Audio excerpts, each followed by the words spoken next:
క్రీస్తు యొక్క దైవత్వాన్ని శంకించే సెట్ గ్రూప్ ఎవరండి మొట్టమొదటిగా? చరిత్రలో చూస్తే గనక క్రీస్తు యొక్క మరణ పునరుత్థానాల తర్వాత క్రైస్తవ సంఘ ఆవిర్భావం జరిగింది. క్రైస్తవ సంఘ ఆవిర్భావం జరిగిన వెంటనే కూడా హెలెనిస్టిక్ యూదులు అని కొందరు ఉండేవారు. వాళ్ళనే అలెగ్జాండ్రియన్ యూదులు అని కూడా పిలిచేవారు. హెలెనిస్టిక్ యూదులు, అలెగ్జాండ్రియన్ యూదులలో ఉన్నటువంటి ఆలోచన పద్ధతి క్రైస్తవులు అరువు తెచ్చుకున్నారు అన్నటువంటి ఒక రకమైనటువంటి అభియోగం చేసేవారితో ఇది మొదలైంది అని చెప్పాలి. ఇది సంఘము యొక్క మొదటి శతాబ్దంలోనే ఇది మొదలైంది. దాని తర్వాత మెల్లిమెల్లిగా గ్నాస్టిసిజం అని పిలుస్తారు. గ్నాస్టికులు లేకపోతే గ్నాస్టిసిజం అని అంటే జ్ఞానవాదులు, మనకు తెలిసిన వాటిని గురించి అడిగేవారు, తెలుసుకోవాలనుకునేవారు, లేకపోతే భౌతికముగా ఉన్నది యావత్తు చెడు, ఆత్మీయముగా ఉన్నది మాత్రమే మంచి అని చెప్పే కొందరు వాదులు. ఆ రోజుల్లోనే యేసుక్రీస్తు దేవత్వాన్ని వారు సంఘములో ఉంటూ దాన్ని ప్రశ్నించడం మొదలుపెట్టారు. ఆ తర్వాత కొందరు స్టోయికులు మరియు ఎపిక్యూరియనులు అనేవారు కూడా సంఘ సిద్ధాంతాలలో దీన్ని ప్రశ్నించారు. వీరు గ్రీకు మరియు రోమా సామ్రాజ్యాలలో బలంగా ఉండేవారు.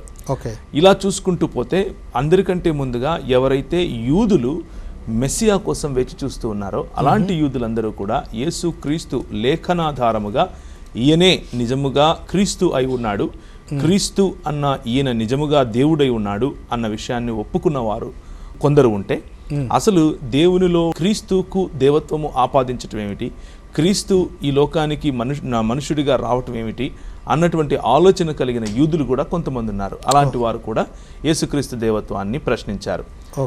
ఇలా కొద్ది కాలం గడిచిన తర్వాత మరి సంఘములో 3వ శతాబ్ద కాలంలో ఏరియనిజం అన్నటువంటి ఒక వ్యవస్థ బయలుదేరింది, లేకపోతే ఒక ఆలోచన పద్ధతి బయలుదేరింది.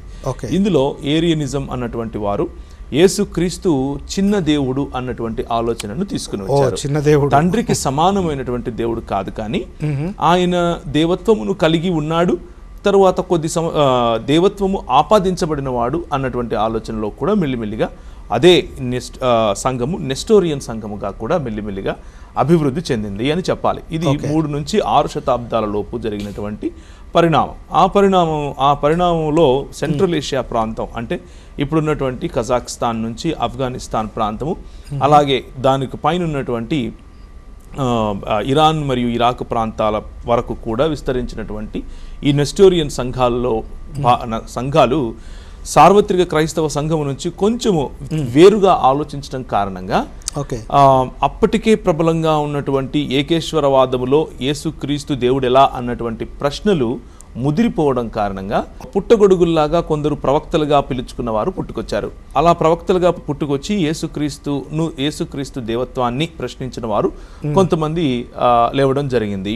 అలా జరుగుతూ ఉన్న సమయంలో ఈ రోజు వరకు కూడా ప్రామాణికంగా క్రైస్తవ సంఘాలను యేసుక్రీస్తు దేవత్వమును శంకించి లేకపోతే ప్రశ్నించే వారిలో ప్రప్రథమంగా ఉన్నవారు మరి మహమ్మదీయులు అని చెప్పాలి. మహమ్మదీయులను మనం ముస్లింలు అని కూడా పిలుస్తాం. మహమ్మదీయులను ఎందుకంటున్నాము అని అంటే ముహమ్మద్ గారు తీసుకొని వచ్చినటువంటి భావజాలాన్ని వారు ఈ లోకంలో చాటివేస్తూ దేవుడు ఎవరికి పుట్టడు, దేవుడు ఎవరిని కనలేదు అన్నటువంటి ఆలోచనను తీసుకుని వచ్చి, అలాగే మరియకు పుట్టిన యేసుక్రీస్తు దేవుడు కాదు అని చెప్పటమే ప్రధానమైనటువంటి విశ్వాసాలలో ఒకటిగా చెప్పుకునే ఆ మతం కాబట్టి దాన్ని యేసుక్రీస్తు యొక్క దైవత్వమును ప్రశ్నించే వారిలో భాగంగానే చూడాల్సి ఉంటుంది. ఇక అలా 6వ శతాబ్దం వరకు గడిచిన తర్వాత ఇప్పటి వరకు కూడా సంఘములోనే ఉంటూ యేసుక్రీస్తును దేవునిగా ఆరాధించకుండా ఆయన దేవునికి సమానుడు కాదు అని చెప్పేటటువంటి శాఖోపశాఖలుగా విడిపోయినటువంటి వారు కూడా కొందరు క్రైస్తవ సంఘంలో, సార్వత్రిక క్రైస్తవ సంఘంలో క్రైస్తవులుగాను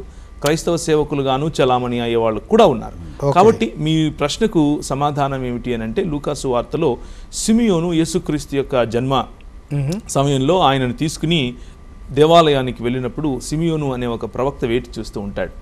ఆయన యేసుక్రీస్తుని తీసుకున్న తర్వాత ఈయన అనేకులు పడుటకును లేచుటకును ఒక సింబల్గా లేకపోతే ఒక సూచనగా ఉన్నాడు అన్నటువంటి మాట సిమియోను చెప్పడం జరుగుతుంది.